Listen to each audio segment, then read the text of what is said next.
Wala akong pakialam sa pre-audit. I'm not asking you about the pre-audit. Meron kayong post-audit eh. Yes, ito nangyari, ghost project eh. Opo. Tapos na tapos pero walang nangyari. Ang tinatanong namin sa'yo, sino ang pumirma? Bago mapirmahan yun, merong certificate of acceptance, merong certificate of completion, pipirma ang resident auditor. Hindi po pipirma ang resident. Anong gagawin ng COA? Post-audit nga lang po. Kaya po... Ano nga yung post-audit? In your charter, magkaintindihan tayo.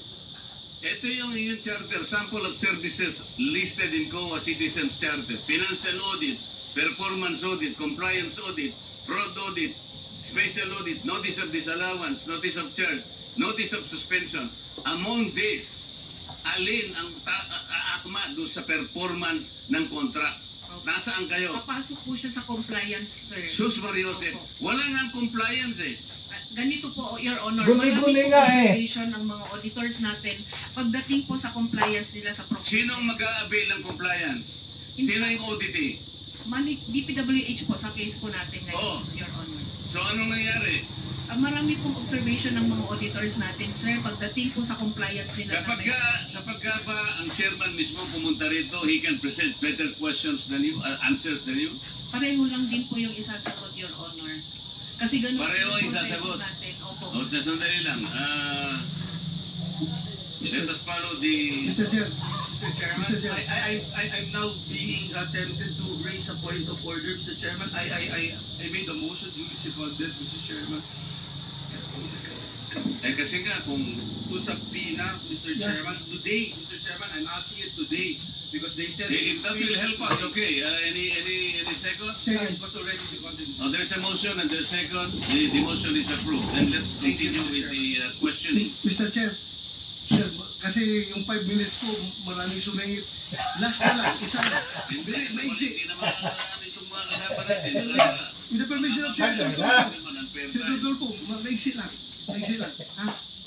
Di ba, Mr. Chair? Kasi sabi ng, Mr. Chair, sabi ng COA. Teka muna, with the permission of Senator Tulfo.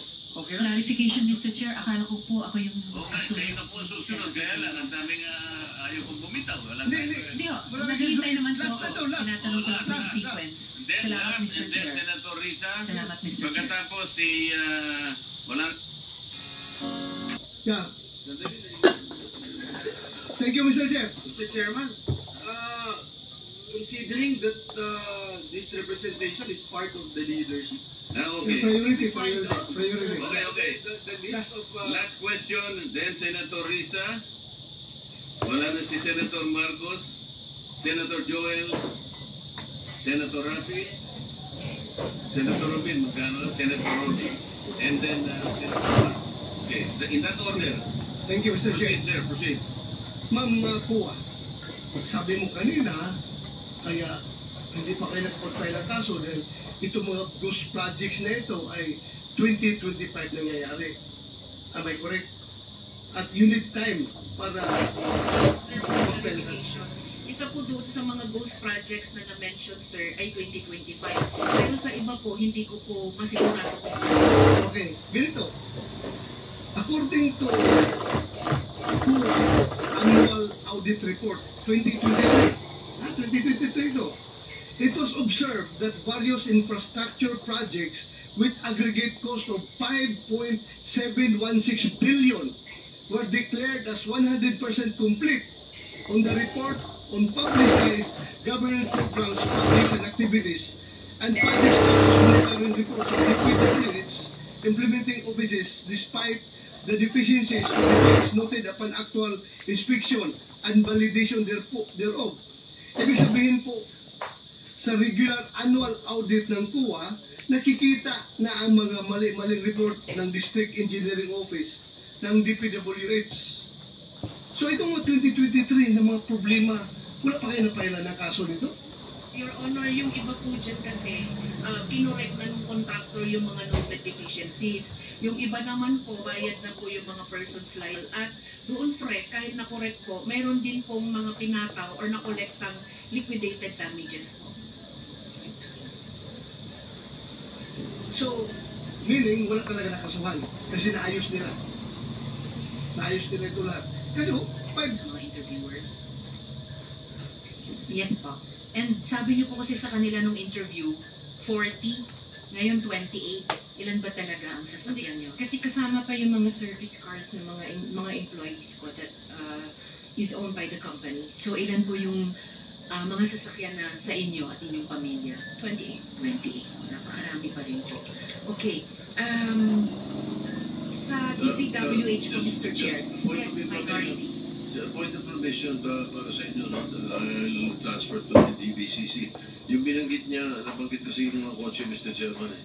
Yung sinabi niyang pinagbilan niya, yung Fairmel Enterprises, ito yung mga sinasarge ng BOC, ng smuggled Bugatti, Chiron. Ayaw harang ha, kay gabidyo ko. Smuggled ng sasakyan ito. Ayaw ka ni harang, kay gabidyo ko. Mercedes-Benz. Diya, tumoy lamita. 2022. Diya, anak, very good. For the Ano lang, makahinay-hinay sa Salamat po, Minority Leader. May Bugatti ka, ano? May Bugatti. Wala po. Wala po.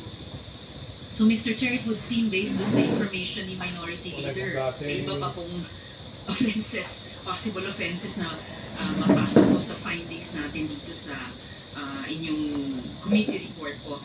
Magtanong naman po ako sa DPWH, Mr. Chair, kung sino ang sasagot para sa department. Ang department po ba at sa tingin nyo yung bagong secretary, susuporta po sa isang one-strike policy sa mga contractors? Ibig sabihin, one-strike ban, zero tolerance policy. Ibig sabihin, tanggal ka agad ang contractor na napatunayang mabaya o tiwali. Kasi hanggang ngayon, dun sa 15 na contractor na pinangalanan ni Presidente, hanggang ngayon, wala sa kanila, zero ang nasa blacklist. Sino kung sasagot, Mr. Chair? DPWH, their policy who's going to answer? Yusek Cabral.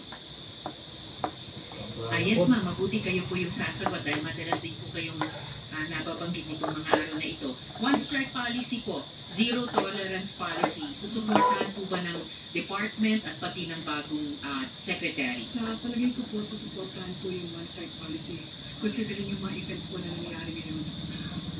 So, ibig pong sabihin, yung 15 contractor na pinangalanan ni Presidente, posibleng pumasok sa blacklist these days.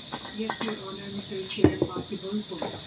Depende po sa results ng mga fraud audit, kaya na-check po ng internal audit ng department or mga QA report po, posible po.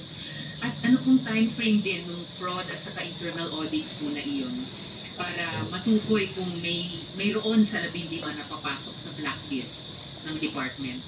Hindi ko po alam yung instruction ni former Secretary Bonoan, pero alam ko po nagpaikot na po siya ng Quality Assurance Unit sa lahat po ng mga regional offices. Yung fraud audit po ay kinoconduct ng Commission on Audit. So, sabi po nila, Isang buwan po ang fraud audit at internal audit yung internal audit ay sa department. internal audit sa amin na So, pwede namin itanong sa bagong secretary, gaano katagal yung internal audit? Yun naman pong quality assurance unit na trabaho, kailan po matatapos iyon? sa pagkakaalam ko po, kasi under ng technical services yun, ay meron po yung undersecretary naman for technical services na mga quality assurance unit sa mga regional offices. Yes, sabihin niyo po, anong time frame po dito? Ano po yung parang last week or a week before, parang 50 things na yata po, but I'm not so sure ang pinaikot. Composed po ng representative ng Bureau of Construction, Bureau of Quality and Bureau of BQS, Quality and Safety.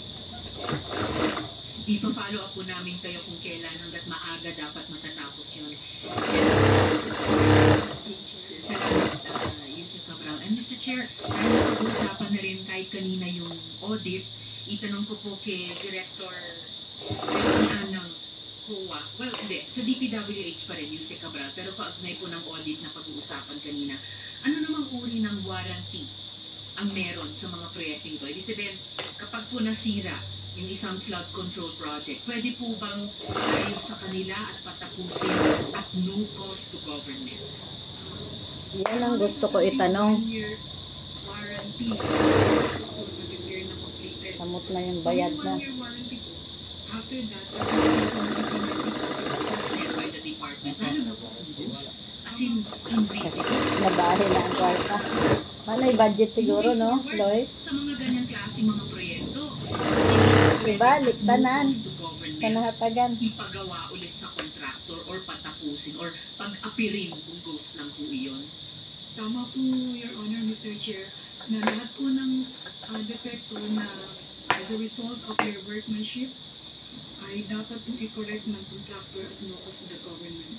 So moving, yes, Mr. Chair, SP Pro Tem.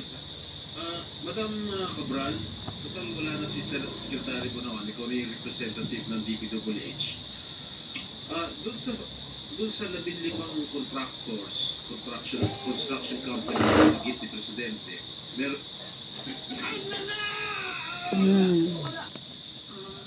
Talagay ko po meron dahil Talagay mo? Opo. You have to be Pasensya na po, Your Honor, Anay lamok Mr. Chair, ga. kasi hindi po Tuyo, magilis sa last gratela. question. Sa pagkakalam mo, may ghost project ba? Bukan tabag ulit. Sabi ni Secretary nung Yes, pwedeng, oo nga. Sa pagkakalam mo, yun po yung sinabi. sa pagkakalam mo nga, in your own opinion, Hindi ko po masasagot na confirm dahil hindi ko po alam kung ano nangyayari sa operation. Pero yun po yung sinabi ni Secretary. so you believe, you support the statement of the former secretary that indeed there are ghost projects. Yes, Your And Honor. can you identify those contractors who are involved in this ghost project? Hindi ko pa po alam dahil hindi nag-audit po. Baka po yung director namin ng internal audit na nasa likod. Makakapagsabi po kung ano po yung resulta ng audit. Because the internal audit po ng department ay directly under kay Secretary. Alright, so to intervene, yung mag-intervene, ma-deduct yung time. So, it's up to you kung papayag ka. Sir, Mr. Chair, i-qualify ko rin po yung tinanong ni Senator Risa. Yes, Mr. Chair. Sabi po ng operations, 5 years. 5 years daw po structural. That's better po, Mr. Chair. As of flood control daw po, 15 years for permanent structure. Yun po 5 years sa flood control, 15 years for sa permanent structure. permanent I structure. suppose yun po yung tulay. So hindi po tinuturing na permanent structure ang flood control. Semi-permanent daw. Semi-permanent. And yung tinuturing yung permanent structures, Mga tulay po sa tulay, at saka for sa example, at mga buildings. So within the 5 years, kapag po nasira o nakitang substandard or ghost, it should not take 5 years to see a ghost project with flood control. Moving forward, tingin niyo papayag ang department, paayos yan, paapirin yan, taas sa standards ang flood control project at no cost to government. Dapat po yun. Dapat lang po talaga, ma'am.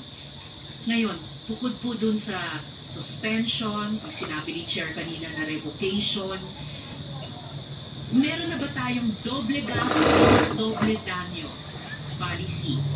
Kung saan pagbabayari ng doble. Una, para sa construction. Pangalawa, sa repair. Yung mga contractor, kung sila ay may substandard project. Sa tingin niyo po ba, ideya itong doble gastos, doble danyos policy, ideya na pwedeng suportahan? Kasi gusto ko lang po i-remind, Mr. Chair, ang department, na hindi dapat tao kaya ang gumastos ng doble kapag palpak yung flood control.